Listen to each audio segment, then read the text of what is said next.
Hello बच्चों, नमस्कार। कैसे हैं आप लोग? उम्मीद है आप सभी शानदार, जिंदाबाद, जबरदस्त होंगे। तो हम प्रश्नावली स्टार्ट किए थे 6 पॉइंट। आज का हमारा सवाल है, यदि एल एम समांतर सी बी और एल एन समांतर सी डी हो तो सिद्ध कीजिए कि ए एम बटे ए बी बराबर ए एन बटे ए डी। ये हमको सिद्ध करना, और हमको दिया है कि एल एम समांतर है सी बी। ऊपर वाले त्रिभुज में आप देखिए, अगर इसको नीचे बंद कर लें तो ऊपर त्रिभुज हमको दिख रहा होगा ए बी सी। इस त्रिभुज में एल एम, ये वाली रेखा बी सी के समांतर है, और एल एन समांतर है सी डी। अब ऊपर वाला बंद कर लीजिए, नीचे वाला त्रिभुज देखिए, तो त्रिभुज ए सी डी में एल एन रेखा सी डी के समांतर है। तो हमको सिद्ध करना ए एम बटे ए बी बराबर ए एन बटे ए डी। चलिए हम इधर एक त्रिभुज बना के समझ सकते हैं। यहाँ पे कुछ इस तरह से त्रिभुज बन जाएगा हमारा। ये ए हो जाएगा बिंदु, ये हो जाएगा बी, और ये हो जाएगा सी। यहाँ पे एल एम रेखा थी हमारी ए और बी के बीच में थी एम, और ए और सी के बीच में था एल। अब इसमें देखिए, जब एल एम समांतर ये रेखा बी सी के समांतर होगी तो इनका अनुपात बराबर होगा। ए एम बटे एम बी बराबर हो जाएगा ए एल बटे एल सी। यहाँ पे लिखिए त्रिभुज ए बी सी में, ए बी सी में एल एम समांतर है सी बी के, एल एम समांतर है सी बी के, तो इनका अनुपात बराबर होगा। यहाँ पे लिखिए ए एम बटे एम बी बराबर हो जाएगा ए एल बटे एल सी के। इसको मान लेंगे हम समीकरण एक। क्यों बराबर हुआ ये इनका अनुपात? क्योंकि यहाँ पे थेल्स प्रमेय लगी, थेल्स प्रमेय से। उसी तरह ये वाला आप नीचे वाला त्रिभुज देखिए, इसको भी बना दे रहे हैं। ये हो जाएगा ए, ये है डी हमारा, और ये है सी। इसमें रेखा है ए और सी के बीच में था एल, और ए और डी के बीच में था एन। अब इसमें आप देखिए, जब एल एन समांतर सी डी के होगा तो इनका भी अनुपात वैसे बराबर आएगा। तो ए एन बटे एन डी बराबर हो जाएगा ए एल बटे एल सी के। यहाँ लिखिए त्रिभुज ए सी डी में एल एन समांतर सी डी। जब एल एन सी डी के समांतर होगा तब इसमें हो जाएगा ए एन बटे एन डी बराबर ए एल बटे एल सी। ये होगा समीकरण हमारा दो। यहाँ पे भी लिख दिए थे थेल्स प्रमेय से।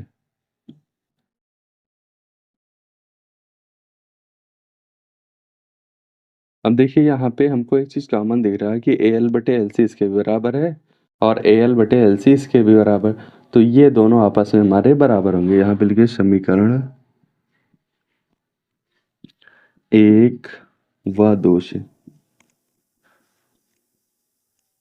तो इसमें हो जाएगा ए एम बटे एम बी बराबर हो जाएगा ए एन बटे एन डी। ये हमारे पास आया इतना चीज। अब चलिए हमको प्रूव करना ए एम बटे ए बी बराबर हो जाएगा, बराबर करना है ए एन बटे ए डी के। अब चलिए, ये जो हमारा समीकरण है इसको पलट देते हैं। यहाँ पे लिखिए पलटने पर, जब इस समीकरण को पलटेंगे तो ये हो जाएगा एम बी बटे ए एम बराबर एन डी बटे ए एन। और आप दोनों पक्षों में एक जोड़ दें, दोनों पक्षों में एक जोड़ने पर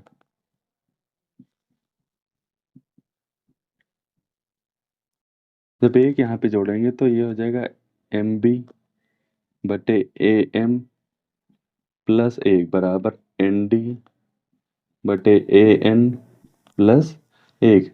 अब यहाँ पे हर बराबर करेंगे तो ऊपर होगा ए एम से गुणा और इसमें होगा ए एन से गुणा। तो इसमें लिखिए M B plus A M बटे ए एम बराबर N D plus A N बटे ए एन। अब एम बी में ए एम जोड़िए, एम बी में ए एम जोड़ोगे तो ये पूरी हमारी भुजा आ जाएगी ए बी बटे ए एम हो जाएगा। एन डी में ए एन जोड़ना, एन डी में ए एन जोड़ेंगे तो ये पूरी भुजा हो जाएगी ए डी, और नीचे हो जाएगा ए एन। अब इसको एक बार आप फिर पलट दीजिए। पलटने पर पलटेंगे तो ये हो जाएगा AM बटे AB बराबर AN बटे AD। यही हमको सिद्ध करना है। AM बटे AB बराबर AN बटे AD, यही हमारा हो गया सिद्ध।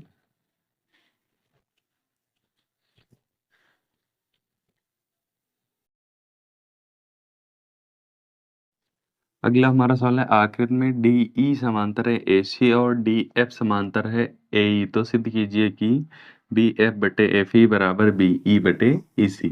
अब देखिए DE समांतर दे रखा AC, तो DE ये वाली रेखा होगी समांतर है AC के, तो ये किस त्रिभुज में हो जाएगा? त्रिभुज ABC में हो जाएगा DE समांतर AC के। फिर DF समांतर है AE के, तो DF समांतर है AE के, तो ये हमारा त्रिभुज बनेगा ABE। चलिए यहाँ पे आपको हम समझा दे रहे हैं चित्र बना के। ये आपका कुछ इस तरह से त्रिभुज बना हुआ है, ये A है, ये B है, ये C है। अब इसमें देखिए कि DE समांतर है AC के, तो यहाँ पे हमें ये रेखा इस तरह से बना लेते हैं। यहाँ पे D हो गया और ये हो गया E के। जब DE समांतर AC है तो इनका अनुपात बराबर होगा, BD बटे DA बराबर BE बटे EC इसमें हो जाएगा। चलिए यहाँ पे लिखते हैं त्रिभुज ABC में, ABC में आपको दिया है कि DE रेखा समांतर है AC के। DE समांतर जब AC के होगा, यहाँ पे देखिए DE जब AC के समांतर होगा तो इनका अनुपात बराबर आएगा, BD बटे हो जाएगा DA बराबर BE बटे EC। लिखिए BD बटे DA बराबर BE बटे EC। समीकरण इसको आप मान लीजिए एक। क्यों बराबर हुआ? क्योंकि जब भुजाएं समांतर होती हैं तब वो उन भुजाओं का अनुपात बराबर आता है। ये थेल्स के प्रमेय में हमने पहले आपको बता दिया, समझा भी दिया है इसमें। अब अगला हम त्रिभुज बनाएंगे यहाँ पे। चलिए फिर दूसरा त्रिभुज बना के देख लेते हैं। त्रिभुज इस बार बनेगा हमारा ABE और इसमें समांतर होगी, यहाँ पे है D, इसमें दिया था DF समांतर, तो ये हो जाएगा हमारा F। अब देखिए यहाँ पे लिख दीजिए त्रिभुज ABE में, ABE में आपको दे रखा है DF समांतर है AE के। जब DF AE के समांतर है, सॉरी यहाँ पे ये है E, यहाँ पे है वो तो C सही। अब DF समांतर है AE के, तो ये DF AE के समांतर है, तो ये BD बटे DA बराबर BF बटे FE। यहाँ पे लिखिए BD बटे DA बराबर हो जाएगा BF बटे FE। इसको मान लीजिए समीकरण 2। अब इसमें देखिए समीकरण 1 व 2 में एक चीज कॉमन दिख रही है, BD बटे DA इसके बराबर है और BD बटे DA इसके बराबर, तो ये दोनों आपस में बराबर आएंगे। अब लिखिए समीकरण 1 व 2 से, तो ये हो जाएगा BE बटे EC बराबर BF बटे FE। देखिए यहाँ पे हमको यही सिद्ध करना था, BF बटे FE बराबर BE बटे EC। चलो इसके इस तरह से आप लिख दीजिए, तो ये हो जाएगा BF बटे FE, यहाँ पे FE था ये, बराबर BE बटे EC इति सिद्धम।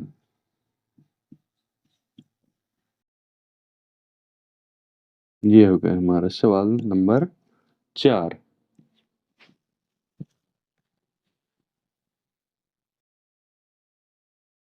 अगला हमारा सवाल है आकृति में DE समांतर है OQ के और DF समांतर है OR के, दर्शाइए कि AF समांतर है QR के। इसमें देखा DE OQ के समांतर है, तो DE ये वाली रेखा भी समांतर है OQ के, तो ये हमारा त्रिभुज बनेगा PQO।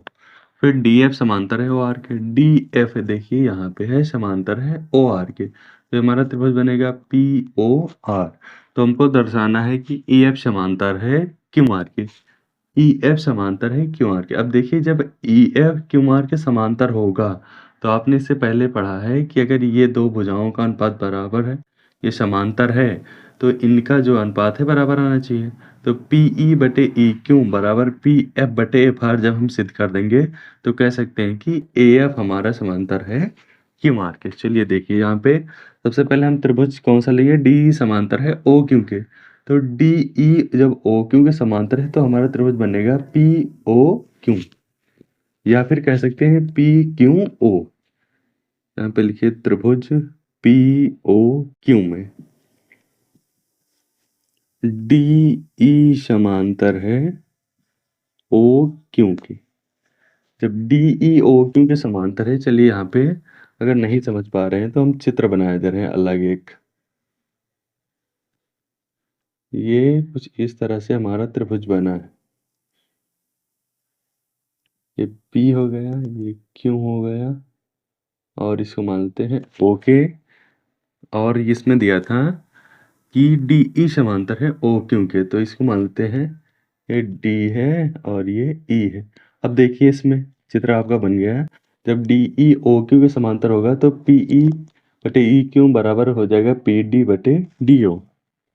डी ई समांतर है ओ क्यू के, डी ई समांतर है ओ क्यू के, तो इसमें हो जाएगा पी ई बटे ई क्यू बराबर पी डी बटे डी ओ। इसको मान लीजिए थेल्स प्रमेय से, थेल्स प्रमेय से ये हमारा हो गया। फिर मैं उसमें कह रहा था डी एफ समांतर है ओ आर के, चलिए इसको भी हम बना देते हैं। ये हो गया P, ये O, ये R, और यहाँ पे ये D हो गया, और ये हो गया F। अब देखिए जब डी एफ ओ आर के समांतर है तो हो जाएगा पी डी बटे डी ओ बराबर पी एफ बटे एफ आर। कौन सा त्रिभुज हमारा बनेगा, त्रिभुज बनेगा पी ओ आर में। इसमें दिया है डी एफ समांतर है ओ आर के। अब डी एफ ओ आर के समांतर तो ये हो जाएगा पी डी बटे डी ओ बराबर पी एफ बटे एफ आर। इसको मान लीजिए आप समीकरण दो, यहाँ पे लिख दीजिए थेल्स प्रमेय से।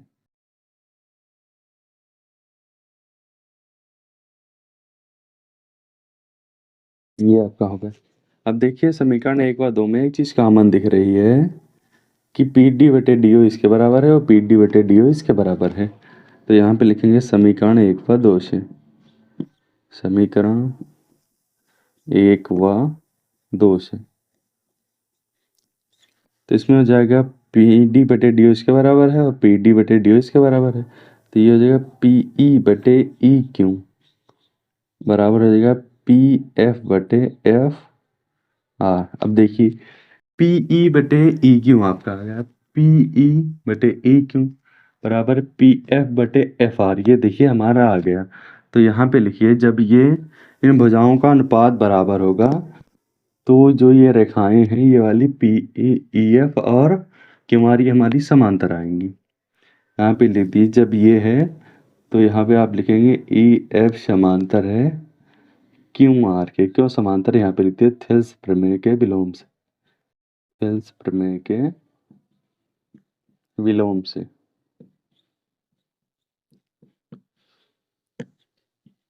थेल्स प्रमेय में आपने पढ़ा था जब ये भुजाएं समांतर होंगी तो इनका अनुपात बराबर होगा, और विलोम ये होता है कि जब इनका अनुपात बराबर है तो ये भुजाएं समांतर होंगी।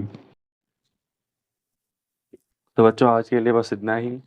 आज जबरदस्त मेहनत करते रहिए, और मैं इस बात की गारंटी देता हूँ अगर आप मेरे साथ लगे रहेंगे, मन लगाकर पढ़ते रहेंगे, तो मैं ये वादा करता हूँ आपसे कि आप 95+ नंबर बोर्ड परीक्षा में लेके आएंगे। हमारी वीडियो आपको कैसी लगी हमें कमेंट करके ज़रूर बताएं। अगर आप हमारे चैनल पर नए हैं तो हमारे चैनल को सब्सक्राइब कीजिए और बेल आइकन को प्रेस कीजिए ताकि सबसे पहले आपके पास नोटिफिकेशन पहुंच जाए। Thank you.